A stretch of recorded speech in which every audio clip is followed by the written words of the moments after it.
This motorcycle is built on a lie, a brilliant, clever, and frankly, a benevolent lie. And that very lie is the reason it became a sales juggernaut. Yamaha didn't just build a motorcycle, they reverse-engineered the soul of a new rider. They played a psychological trick on the entire market, making nervous beginners feel like kings of the road, literally overnight. This is the Yamaha V-Star 650, and it is, by every measure, a masterpiece of illusion. It's a sheep in wolf's clothing, a gentle giant masquerading as a big, bad, brawling cruiser. But here's the secret. The lie wasn't a flaw. The lie was the entire point. Yamaha looked at the motorcycle world, saw a deep, unspoken conflict in the heart of every new rider, and built the perfect solution. A solution so good, it created an icon that defined a generation of cruising and continues to influence the market to this day. This is the story of the big bike lie that created a legend. To understand the genius of the V-Star 650, you have to rewind the clock. Picture the late 1990s. The motorcycle world, especially in North America, was dominated by a single, powerful idea: the American V-twin cruiser. It was the era of chrome, leather, and the thundering sound of a big-bore engine. The dream for so many aspiring riders wasn't just about two wheels and an engine, it was about presence. It was about owning a piece of that rebellious open-road freedom that was so powerfully marketed by brands like Harley-Davidson. That was the dream. But for a new rider, the reality was a nightmare. The bikes that embodied this dream were, to put it mildly, intimidating. They were massive, sprawling machines, often tipping the scales at well over 600, 700, or even 800 pounds. They were expensive, carrying a premium price tag that put them far out of reach for most first-time buyers. And they were powerful in a way that was often unforgiving. The combination of immense weight, a high center of gravity, and torque-rich engines made them a terrifying proposition for someone who had just earned their motorcycle license. The biggest fear of any new rider is the dreaded slow speed drop. It's that moment in a parking lot or at a stoplight where a slight miscalculation of balance results in the slow, agonizing, and deeply embarrassing tipping over of your brand new pride and joy. With a heavyweight cruiser, this wasn't just an embarrassment, it was a physical struggle and a massive blow to the fragile confidence you were trying to build. So, the market had a paradox. The very bikes that new riders aspired to own were the ones least suited for them to learn on. This created a huge psychological gap. You wanted the look of a road-worn veteran, but you had the skills of a fumbling rookie. What were the alternatives? The Japanese manufacturers knew this was a problem and had been offering beginner bikes for years. But let's be honest about what those bikes were in the 90s. They were often underwhelming. They were functionally excellent, reliable, and easy to ride. But they looked their part. They looked small. They looked like starter bikes. They were often styled like scaled-down, naked bikes that lacked the specific cultural cachet of a cruiser. This was the dilemma. Do you buy the bike you can handle but feel self-conscious about? Or do you buy the bike you dream of and live in constant fear of it? For thousands of potential riders, this conflict kept them out of the hobby altogether. They didn't just want to ride, they wanted to feel a certain way while doing it. So in 1998, a light bulb went off in the Yamaha design department. They conducted surveys and realized the primary reasons people bought middleweight cruisers were, in order, styling, comfort, handling, reliability, and value.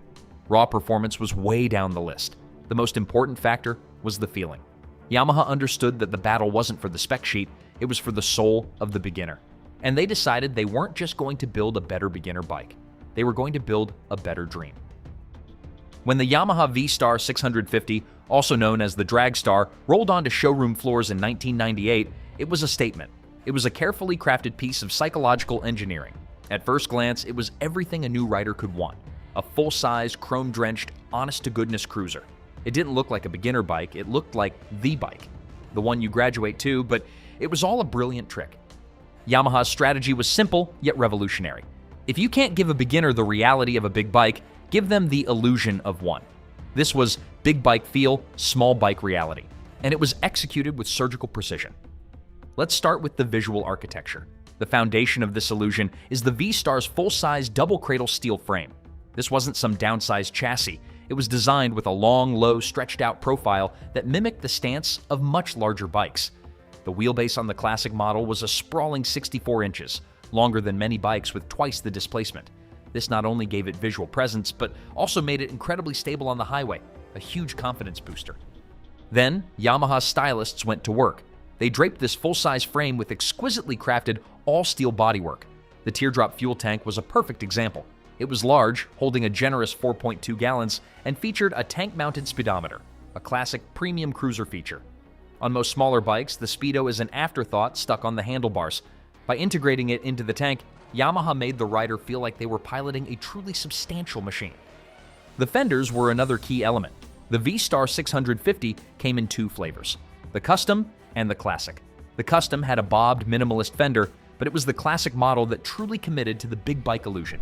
It boasted deeply balanced, full-coverage steel fenders that wrapped around fat tires, giving it a visual heft that was undeniably premium. These weren't cheap plastic parts, they were real steel, adding to the sense of quality and permanence.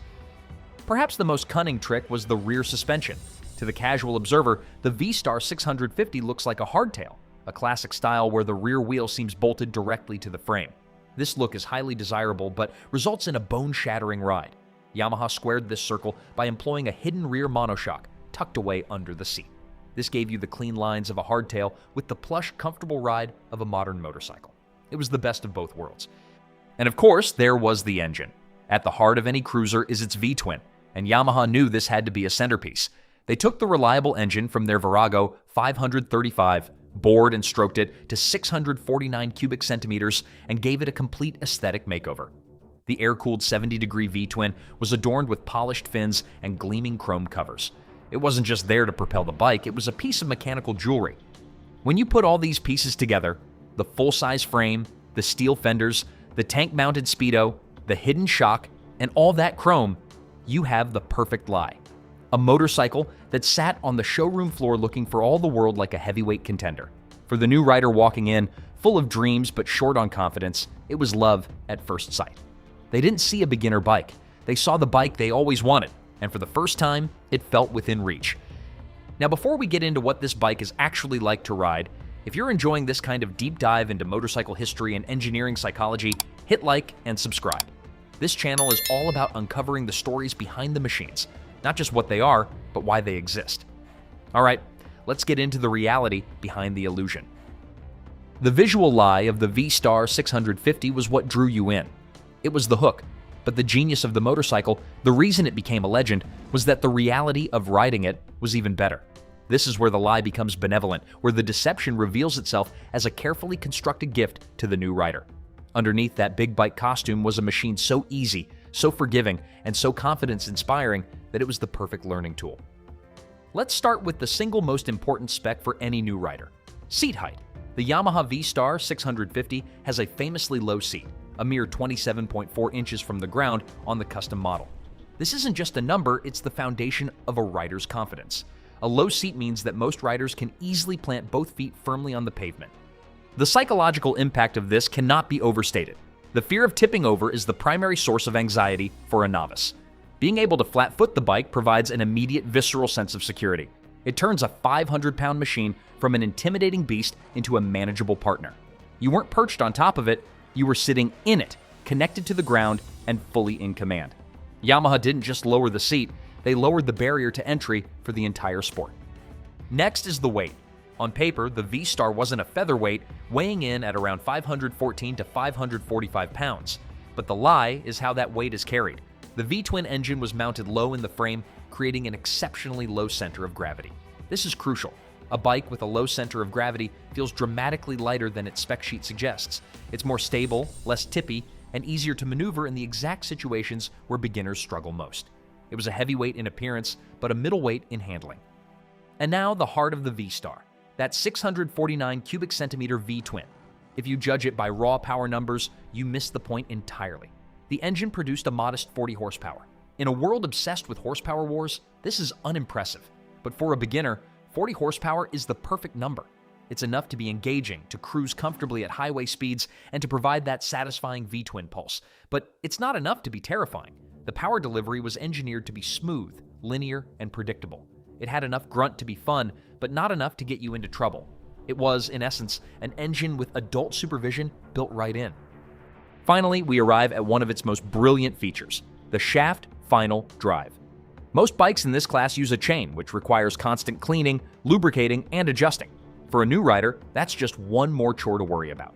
The V-Star, however, used a clean, quiet, and virtually maintenance-free shaft drive, a premium feature typically reserved for more expensive touring bikes. Its inclusion was a stroke of genius. It made the bike incredibly easy to live with and reinforced the idea that this motorcycle was here to serve you. So, the truth of the V-Star was this. It looked intimidating but was incredibly approachable. It felt big but handled with ease. It had premium features but was sold at an affordable price. The lie was the style. The truth was the substance. And that combination was a recipe for an absolute market phenomenon. The launch of the V-Star 650 didn't just create a successful product, it blew the doors off the market. Yamaha didn't just sell a motorcycle, they sold confidence. In doing so, they completely reshaped the entry-level cruiser market for the next 2 decades. The V-Star's impact was immediate. It created and dominated a new subcategory, the premium entry-level cruiser. Before it, the choice was between small, uninspiring starter bikes and large, intimidating behemoths. The V-Star proved you could have the aspirational look of a big cruiser on a platform that was accessible and easy to ride. Competitors were forced to take notice. Modern bikes like the Honda Rebel 500 and Kawasaki Vulcan S owe a debt to the philosophy the V-Star pioneered, giving riders big bike style without the intimidating weight and power. It normalized the idea that a beginner bike didn't have to look like one. One of the most telling indicators of its success is its remarkable production run. The V-Star 650 was produced from 1998 all the way to 2016 with shockingly few changes. Why? Because Yamaha got it right the first time. The formula was perfect. It was a testament to the idea that you don't need to chase trends when you've already delivered a solution that is so effective it becomes timeless. This longevity was underpinned by its bulletproof reliability. That simple, air-cooled V-twin was incredibly robust. Combined with the low-maintenance shaft drive, the V-Star earned a reputation for being one of the most dependable motorcycles you could buy. It just worked. It started every time, was cheap to run, and was easy to maintain. This made it a beloved fixture on the used market, where it remains a top choice for new riders even today. And that's another part of its legacy. The V-Star 650 became a perfect blank canvas. Its simple frame and classic lines made it a favorite for riders looking to create a bike that was uniquely their own. From stripped-down bobbers to fully dressed light tourers, the V-Star was a versatile platform that could be adapted to almost any style. This massive ecosystem of customization further solidified its place in motorcycle culture, proving that it wasn't just a disposable starter bike, but a keeper. Even today, years after it was discontinued, the V-Star 650 hasn't gone away.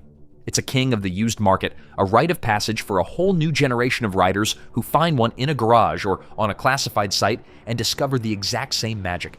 Its design DNA and the philosophy behind it are still visible in the market, a lasting tribute to the power of a really, really good lie.